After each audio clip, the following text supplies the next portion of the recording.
Et si je vous disais que les dragons que nous connaissons aujourd'hui, ceux des films, des légendes et des romans, ne sont peut-être que l'écho déformé de créatures qui ont réellement existé? Et si chaque civilisation, séparée par des océans et des millénaires, avait décrit le même monstre? Un serpent géant, éternel, capable de dévaster des royaumes ou de protéger des dieux? Pourquoi ces êtres imaginaires sont-ils partout? Et surtout, quels sont les dragons les plus spectaculaires de toute l'histoire humaine? Accrochez-vous. Nous allons traverser 6000 ans de mythes et percer à jour les secrets des dragons les plus puissants jamais écrits. Depuis la nuit des temps, l'humanité nourrit une fascination profonde pour les dragons. Qu'ils soient bienveillants ou monstrueux, serpents géants ou créatures ailées cracheuses de feu, ces êtres mythologiques occupent une place unique dans l'imaginaire collectif. De l'apocalypse biblique aux divinités japonaises, des épopées égyptiennes aux récits de fantasy moderne, le dragon traverse les siècles sans perdre de sa puissance symbolique. Mais d'où vient cet attachement? Pourquoi ces monstres, souvent nés dans les ténèbres, continuent-ils de nous captiver aujourd'hui encore? Dans cette vidéo, nous allons voyager à travers les âges et les continents pour découvrir 6 dragons spectaculaires, parmi les plus influents de l'histoire de la littérature et des mythes. Certains incarnent le chaos primordial, d'autres la peur, la destruction ou même la sagesse. Accrochez-vous, nous allons remonter aux sources de l'humanité, explorer les temples japonais, déterrer des fossiles géants et plonger dans les mondes imaginaires de Tolkien. Bienvenue dans Mythes, Contes et Fantasy, les 6 dragons les plus spectaculaires de la littérature. Avant que les dragons ne surgissent dans les légendes médiévales, avant même les dieux nordiques ou grecs, il existait une créature primordiale. Ngui. Nous sommes entre 4000 et 6000 ans avant notre ère. Les peuples proto-européens racontent l'histoire d'un monstre titanesque, un serpent à 3 têtes, ravisseur de bétail, et parfois de femmes. Ce détail est important. Il est elle, une des premières occurrences connues du motif du dragon qui enlève des jeunes filles, un cliché qui traversera toute la culture populaire jusqu'aux princesses des contes médiévaux. Pour vaincre Ngui, il fallait un héros, souvent accompagné d'un dieu et renforcé par une potion magique. Ce schéma, le dragon, le héros, la providence divine, deviendra l'ossature de milliers d'histoires à venir. On retrouve son héritage partout. Dans la mythologie nordique, Thor capture le serpent géant Jörmungandr à l'aide d'une tête de bœuf. Au Japon, le dieu Susanoo terrasse Yamata no Orochi, un dragon à 8 têtes, en l'enivrant avec du saké. Ces récits, pourtant distants de milliers de kilomètres, portent la trace d'un même mythe ancestral, le combat éternel entre le héros et le dragon. Ngui n'est pas seulement une créature du passé, il est le modèle originel, le prototype dont naîtront tous les dragons de la littérature mondiale. Parmi les dragons les plus célèbres de l'Occident, aucun N est plus terrifiant que L, énorme dragon rouge, décrit dans le livre de Apocalypse. Avec ses 7 têtes et 10 cornes, il symbolise la puissance absolue du mal, l'adversaire final dans la bataille cosmique entre ténèbres et lumière. Pendant des siècles, cette figure apocalyptique a façonné la manière dont l'Occident perçoit les dragons. Quand on pense au mot dragon, l'image d'une bête monstrueuse, féroce et malfaisante s'impose encore souvent. Héritage direct de cette iconographie religieuse. C'est aussi à partir de là que naissent les récits de saints triomphants des dragons, comme Saint Georges, qui terrasse la bête pour sauver une cité. Ces histoires ont diffusé l'idée qu'un dragon est un ennemi à combattre, une incarnation du péché ou du chaos. Pourtant, les racines de cette mythologie occidentale plongent beaucoup plus profond, en Mésopotamie. Là où serpents venimeux et dangers naturels ont nourri l'imaginaire des premiers peuples sédentaires. Le dragon de l'Apocalypse est un héritier direct de ces peurs premières. Place maintenant à elle, un des dragons les plus impressionnants de toute la littérature moderne. Ankalagon, le noir, le titan de l'univers de Tolkien. Vous connaissez peut-être Smaug. Le doré est un dragon appartenant au légendaire de l'écrivain britannique J.R.R. Tolkien et intervenant dans son roman Le Hobbit, paru en 1937, dont il est le principal antagoniste. Le dragon du Hobbit, long d'environ 18 mètres ou 130 mètres dans les films de Peter Jackson. Déjà, cela paraît gigantesque. Mais Smaug n'est qu'un lézard à côté d'Encalagon. Décrit dans le Silmarillion, Encalagon serait si immense que certaines interprétations estiment sa taille à plus de 24 km de long. Oui, 24 km. Une créature si massive que sa chute entraîna l'effondrement de 3 volcans. Tolkien n'a jamais donné de dimension précise, mais l'imaginaire des lecteurs a fait des Encalagon L, un des monstres les plus titanesques jamais décrits dans la fiction. C'est aussi un dragon cracheur de feu, une tradition qui trouve son origine dans un texte antique étonnant.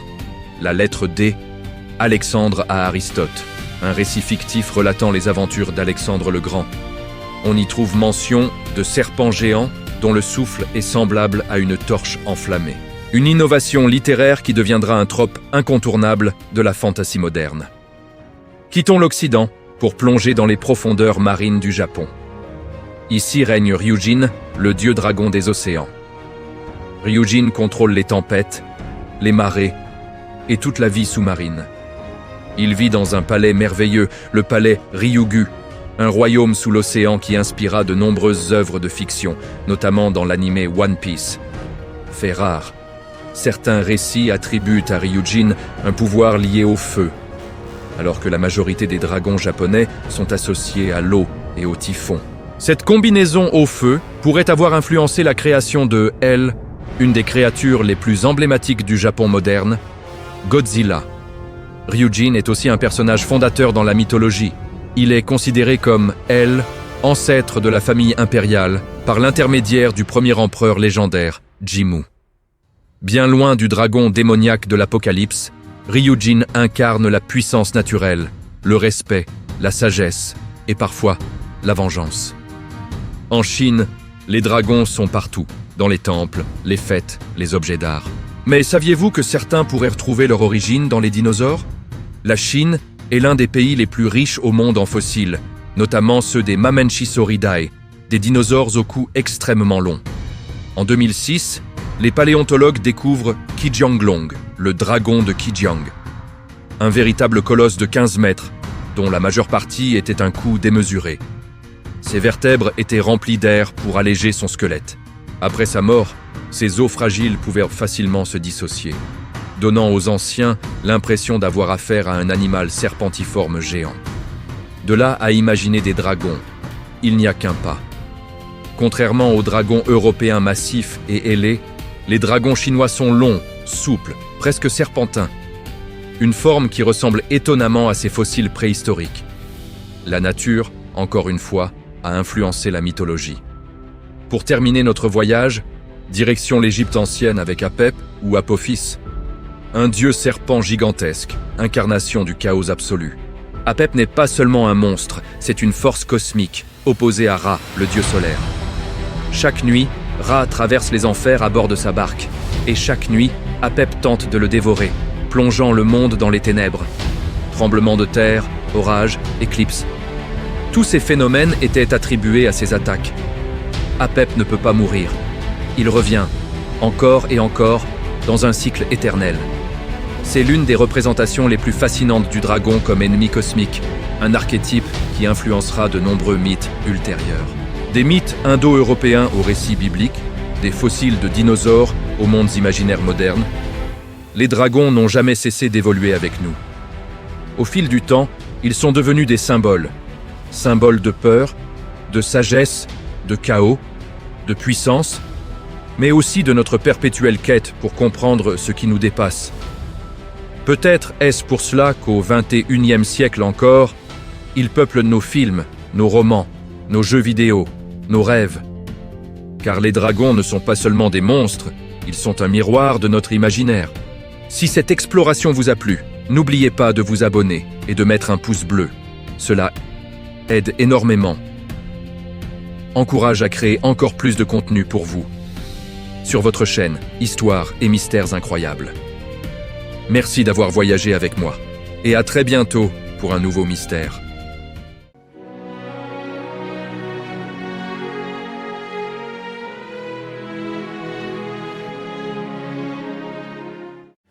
Good. Good, good, good.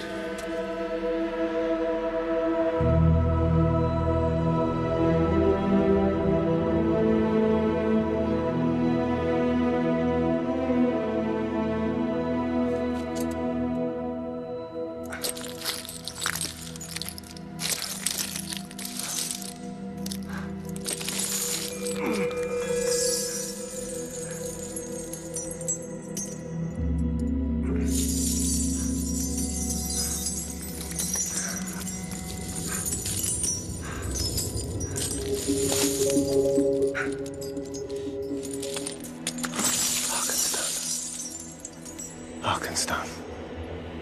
A large white jewel. Very helpful.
Eh bien,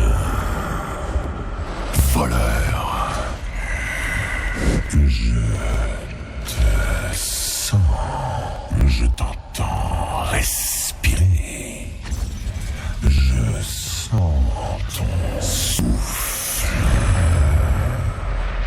Où es-tu? Où es-tu?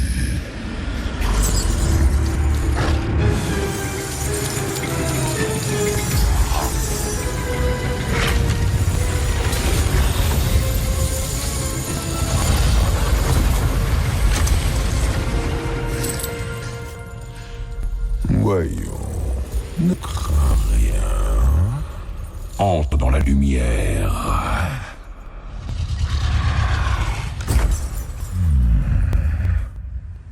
Je sens quelque chose chez toi. Quelque chose que tu portes. Quelque chose en or. Mais bien plus précieux.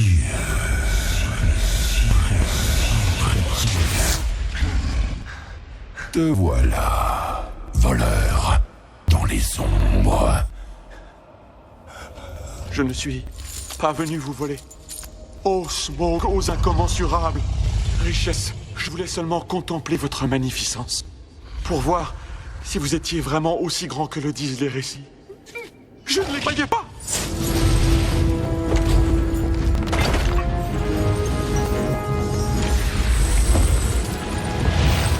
Et maintenant...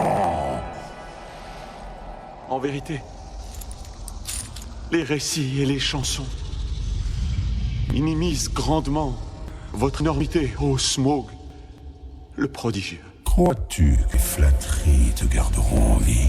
Non, non. Non, en effet. Mon nom semble t'être familier, mais je ne crois pas avoir déjà senti cette odeur. Qui es-tu? Et d'où est-ce que tu viens? Je t'écoute.